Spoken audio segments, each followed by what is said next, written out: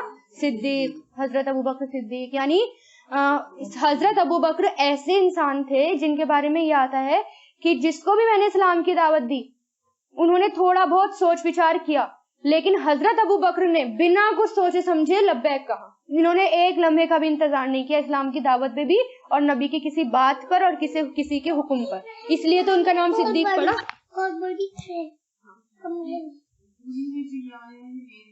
ہاں میرے سے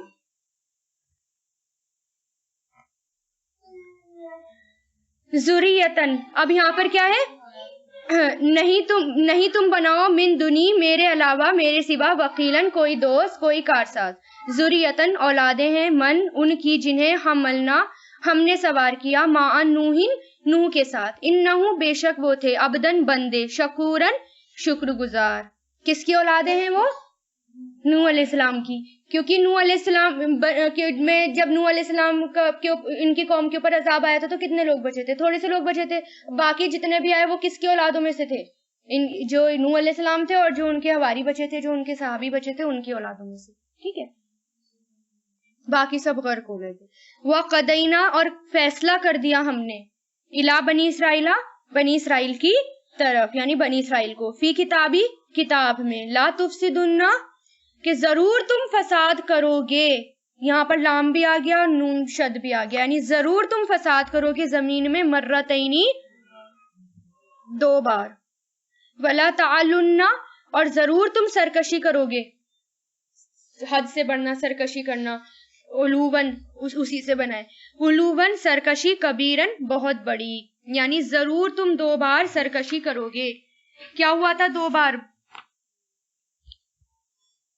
فَإِذَا تو جب آ گیا وعدو وعدہ اولاہما ان دونوں میں سے پہلا. اولا کہتے ہیں پہلے کو, قریب کو. دنیا کے لیے بھی اولا آتا ہے نا, اور اخرا بات کو دوسرے کو. بعثنا ہم نے بھیجا علیکم تم پر عبادن لنا اپنے بندوں کو اولی باسن لڑائی والے شدیدن شدید سخت لڑائی والے. وجاسو اور وہ گھس گئے خلالا اندر. خلال کس کو کہتے ہیں؟ اندر. دیار گھروں کے. وکانا اور تھا وہ وعدن ایک وعدہ مفعولا ہو کر رہنے والا.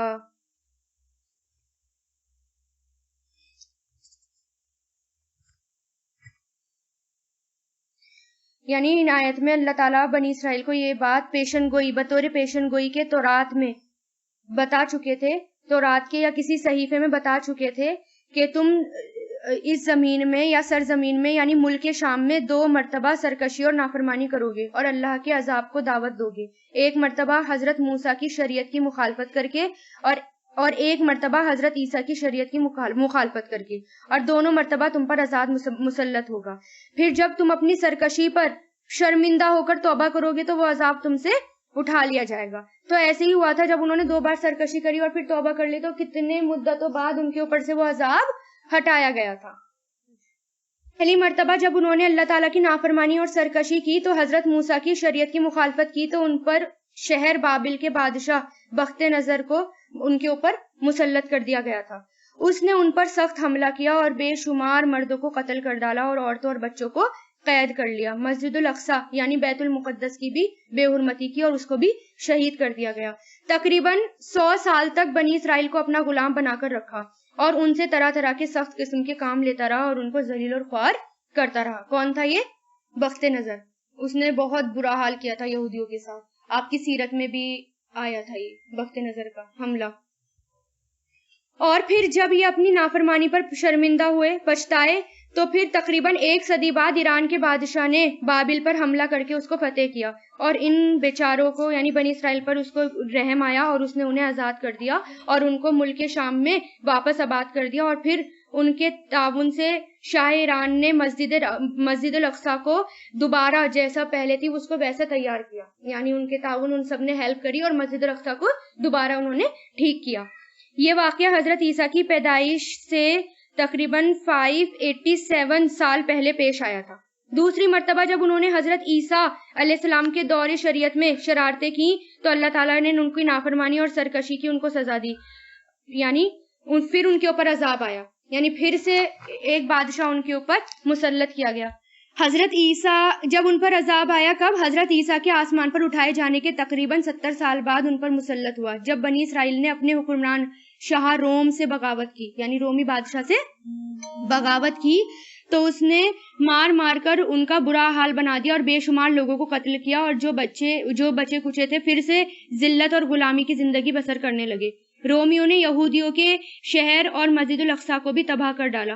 پھر جب انہوں نے اللہ تعالیٰ کی سچی توبہ کی، یعنی اللہ تعالیٰ کی طرف سچی توبہ کی، تو اللہ تعالیٰ نے کو ان کے حال پر رحم آیا اور ان کا ملک، مال اور دولت اور اولاد وغیرہ انہیں واپس دی. اس کے بعد اللہ تعالیٰ نے حضور پاک صلی اللہ علیہ وسلم کے زمانے کے یہودیوں کو مخاطب کر کے انہیں اپنا قانون سمجھایا کہ جب تم ہماری نافرمانی کرو گے تب تک تم پر یہ عذاب مسلط ہوگا. اس لیے یہ بنی اسرائیل کو قرآن میں بتایا جا رہا ہے. اب کیا ہوا؟ اب دوبارہ دیکھیں ان آیتوں کو. اور ہم نے فیصلہ کر دیا بنی اسرائیل کو کتاب میں، تم ضرور فساد کرو گے زمین میں مرتینی 2 مرتبہ، وَلَتَعَلُنَّ اور ضرور تم سرکشی کرو گے، علوًا سرکشی، کبیرًا بہت بڑی. پھر جب آ گیا وعدہ اولاہما ان دونوں میں سے پہلا، ہم نے بھیجا ان پر عبادن لنا ہمارے بندوں کو اولی باسن لڑائی والے شدید، فجاسو تو وہ گھس گئے اندر دیار گھروں کے، وکانا اور تھا ایک وعدہ مفعولاً پورا ہو کر رہنے والا. یعنی جب ان پر عذاب آیا تھا، ٹھیک ہے نا.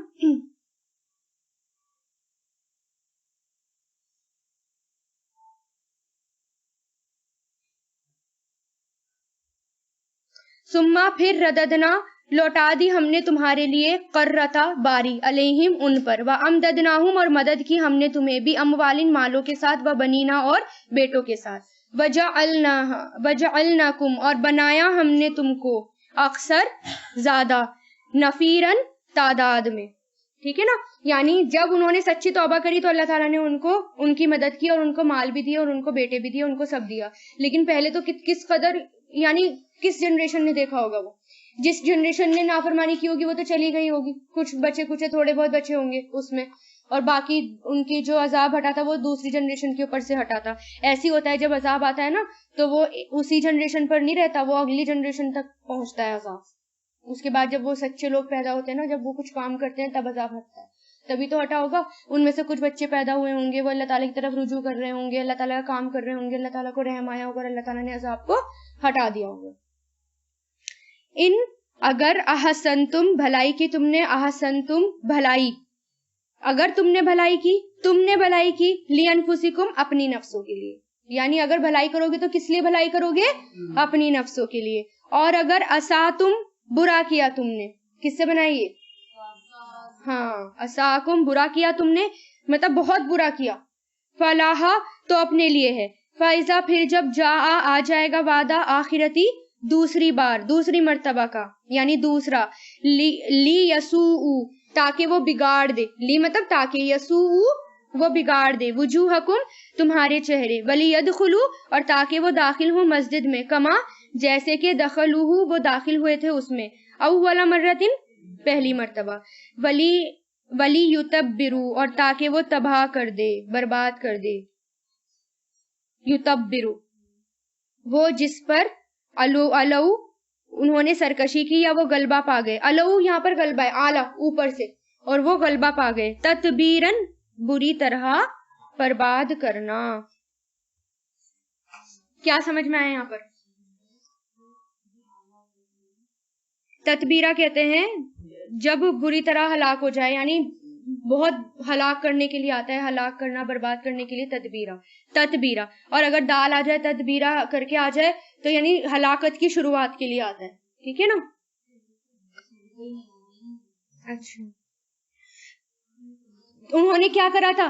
2 بار انہوں نے سرکشی کی اور 2 بار انہوں نے شریعت کو تار کیا، اپنے نبیوں کی باتوں کو نہیں مانا، اور اللہ تعالیٰ نے 2 بار ان کے اوپر بادشاہ مسلط کرے.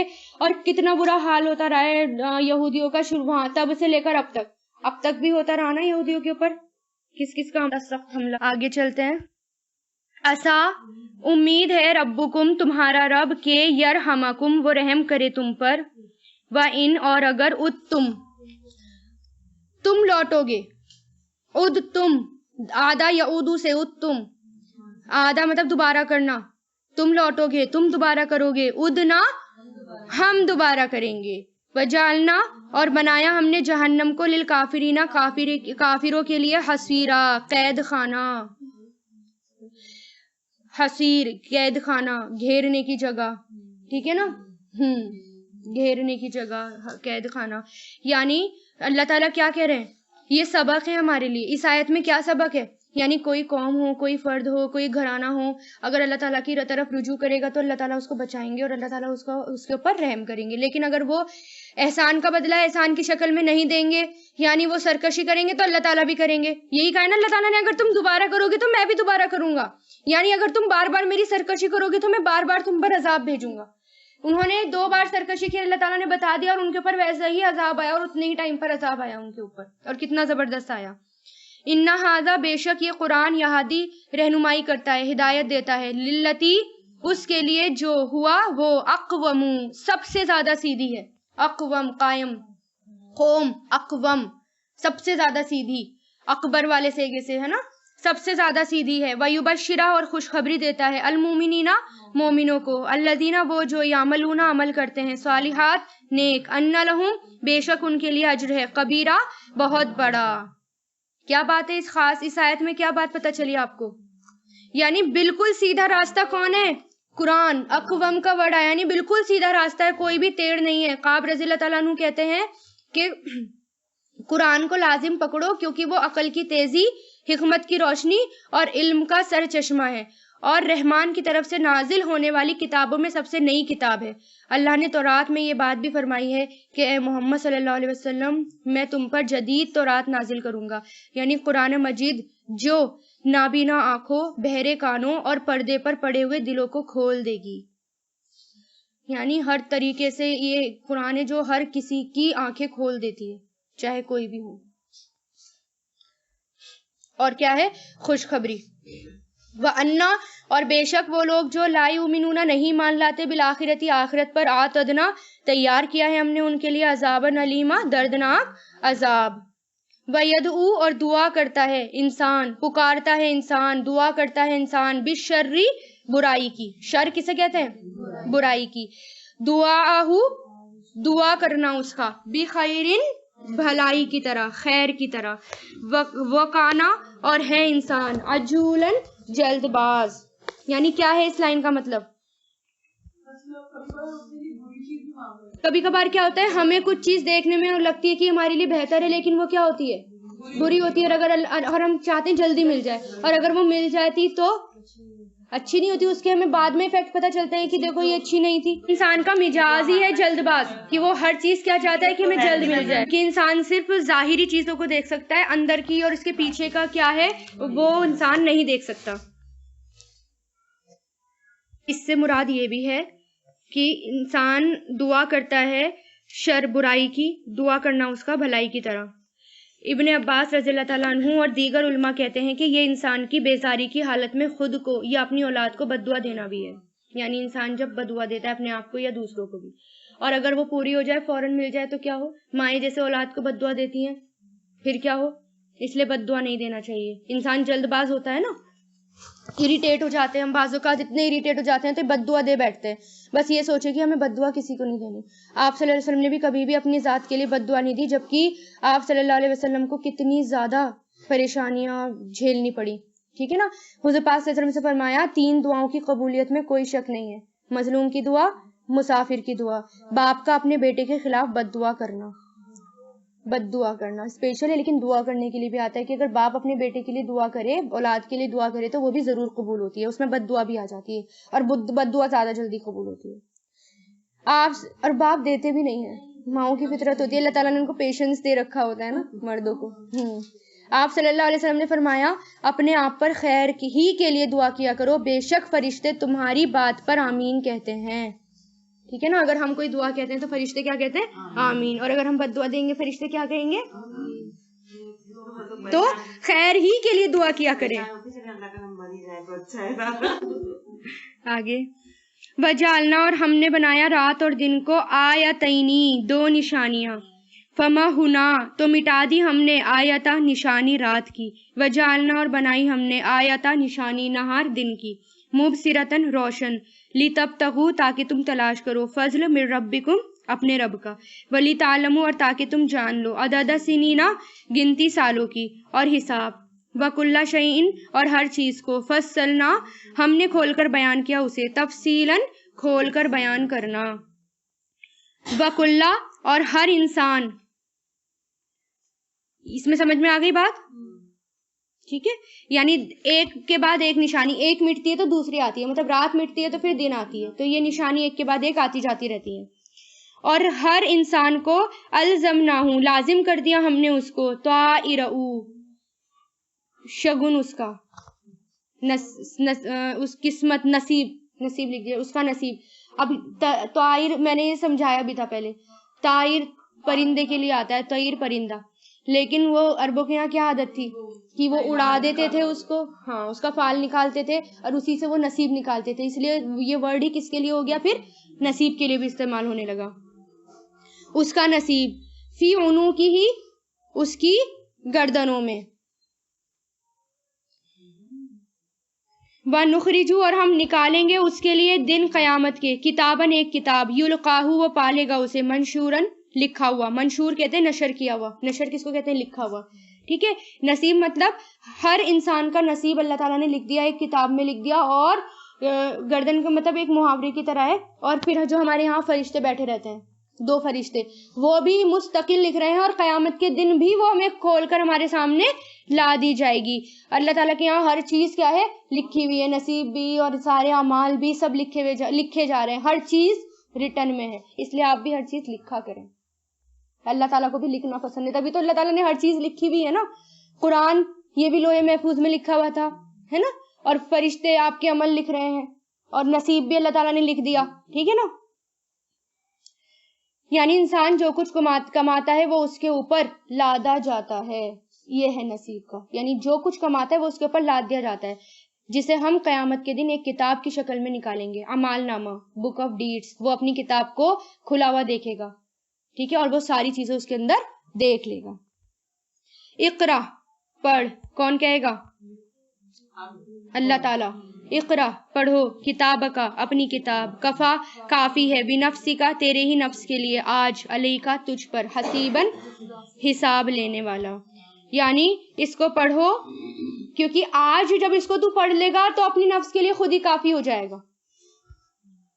منی تدا، جو کوئی ہدایت پا گیا، فإنما، تو بے شک، یہاں تدی، وہ ہدایت پاتا ہے، لنفسی ہی، اپنے نفس کے لیے، ومن، اور جو کوئی دلہ، بھٹک گیا، تو بے شک یدلو، وہ بھٹکتا ہے، علیہا، اپنے ہی خلاف، ولا، اور نہیں، تزیرو، بوجھ اٹھائے گی، وازرتن، کوئی بوجھ اٹھانے والی، وزرا، بوجھ، اخرا، دوسری کا، وما، اور نہیں ہے، کننا، ہم، معذبینا، عذاب دینے والے، یہاں تک کہ نبعثا، ہم بھیج دے، رسولاً، ایک رسول، یعنی جب تک اللہ تعالیٰ رسول نہیں بھیج دیتا تب تک عذاب نہیں آتا، اور جو بھی، یعنی ہر نفس کو اپنا بوجھ خود اٹھانا ہے، دوسرا اس کا بوجھ نہیں اٹھائے گا۔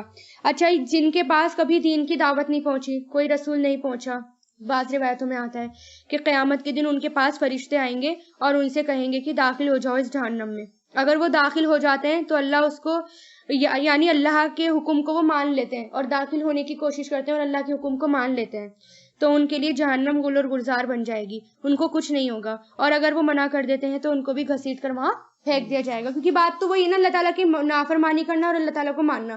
کوئی ایسی قبیلہ ایسا کہیں گھسا ہو، کہیں ایسا ہو جہاں کوئی ٹیکنالوجی نہیں ہے، جہاں کوئی ہدایت نہیں پہنچی، کوئی رسول نہیں پہنچا، ان کو کچھ پتہ ہی نہیں، ان کے بارے میں یہ بات ہے. اسی طرح بہرے، گونگے، اندھے وغیرہ جنہیں کچھ بھی نہیں پتا تھا تو اللہ تعالیٰ ان کے کان، آنکھ سب دے دیں گے. ٹھیک ہے. اور کافروں کے بچے، امام بخاری کہتے ہیں کہ ان کے بچے جنت میں جائیں گے کیونکہ وہ معصوم ہوتے ہیں.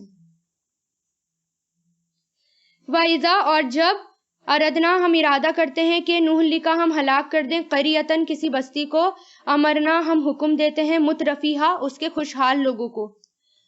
پہلے بھی آیا یہ مترفیہا، اس کے خوشحال لوگوں کو. ففاسقو، تو وہ نافرمانی کرتے ہیں، فیہا، اس میں، فحقا، تو ثابت ہو جاتی ہے، علیہا، اس پر، قولو، بات، فدمرناہا، تو تباہ کر دیتے ہیں ہم اسے، تدمیرا، تباہ کرنا.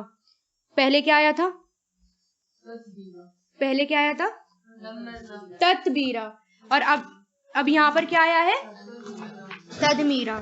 یعنی دونوں میں فرق کیا ہے؟ یہاں پر ایک شروعاتی سٹیج ہے اور دوسری بالکل ہلاک اور برباد ہونا.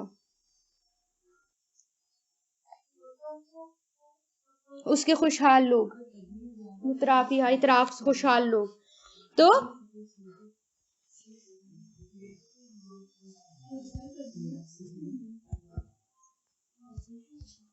وَكَمْ، اور کتنی ہی، اہلکنا، ہم نے ہلاک کر دی، من القرونی، بستیاں، نوح علیہ السلام کے بعد. وَكَفَا، اور کافی ہے، بِرَبِّكَ، آپ کا رب، بِذُنُوبِ، گناہوں کو، بِعِبَادِی، اپنے بندے کے، خبیرن، خوب خبر رکھنے والا، بصیرن، خوب دیکھنے والا.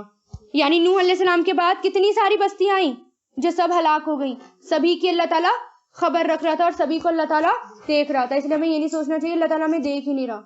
ہمیں بھی جب ان کو ہلاک کر دیا اللہ تعالیٰ ہمیں بھی کر سکتا ہے اگر ہم نے نافرمانی کی، کیونکہ بنی اسرائیل بھی مسلمان تھے، انہوں نے بھی نافرمانی کی ہے نا. مسلمانی میں سے تو بچے ہوئے تھے جو بچ کے بار بار ان میں بگاڑ آنے شروع ہو گئے.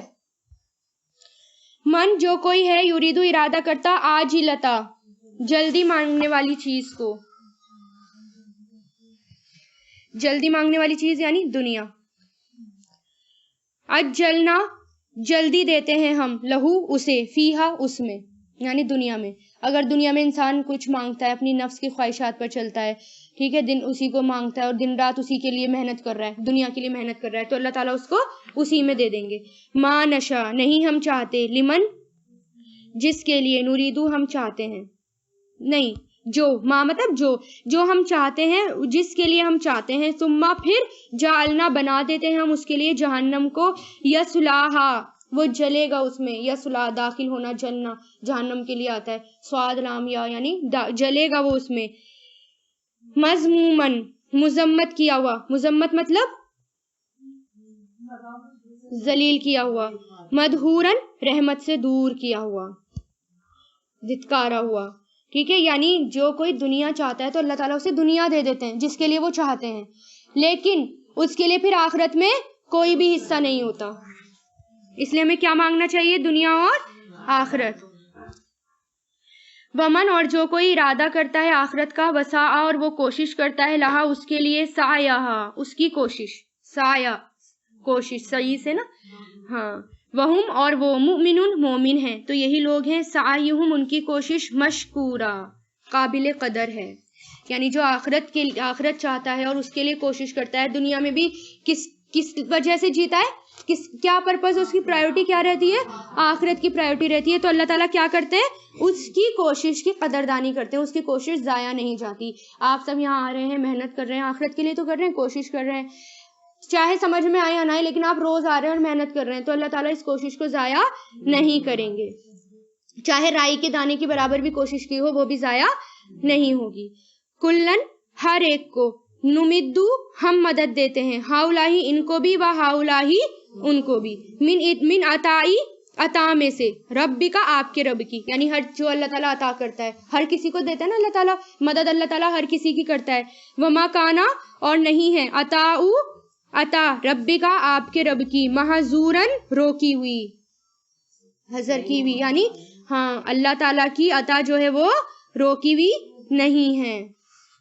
انظر دیکھو کیسے فضلنا فضیلت دی ہم نے بعدہم ان کے بعض کو علی بعض بعض پر، وللآخرۃ اور ضرور ہی آخرت اکبرو سب سے بڑی ہے، درجات درجوں میں، و اکبرو اور سب سے بڑی ہے، تفضیلا فضیلت میں، یعنی آخرت ہی کیا ہے ہر چیز میں بڑی ہے.